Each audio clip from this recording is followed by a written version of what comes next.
So let's make it 5 years. We're still going to 2030. I'm curious what you think the pretty short-term impacts of this will be for young people. I mean, these like half of entry-level jobs replaced by AI makes it sound like a very different world that they would be entering than the one that I did. Um, I think it's totally true that some classes of jobs will totally go away.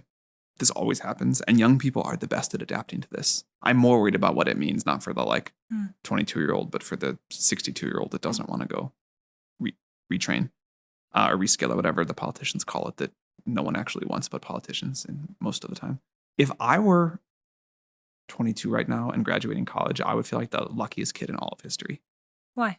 because there's never been a more amazing time to go create something totally new, to go invent something, to start a company, whatever it is. I think it is probably possible now to start a company that is a one person company that will go on to be worth like more than $1 billion. And more importantly than that, deliver an amazing product and service to the world. And that is like a crazy thing. You have access to tools that can let you do what used to take teams of hundreds. And you just have to learn how to use these tools and come up with a great idea. And it's like quite amazing. If we take a step back, I think the most important thing that this audience could hear from you on this optimistic show is in two parts. First, there's tactically, how are you actually trying to build the world's most powerful intelligence? And what are the rate limiting factors to doing that? And then philosophically, how are you and others working on building that technology in a way that really helps and not hurts people? So, just taking the tactical part right now, my understanding is that there are three big categories that have been limiting factors for AI.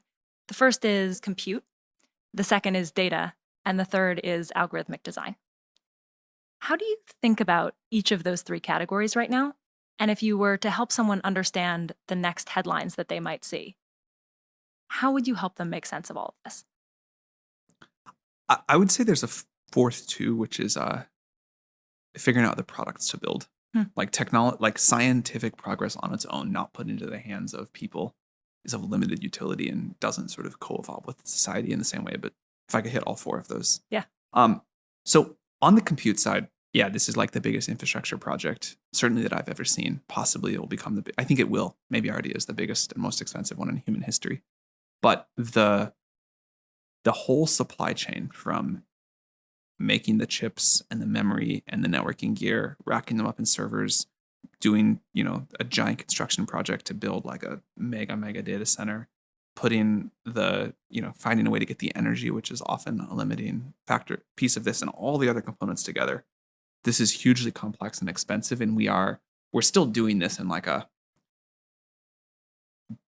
sort of bespoke one-off way, although it's getting better. Like eventually we will just design a whole kind of like mega factory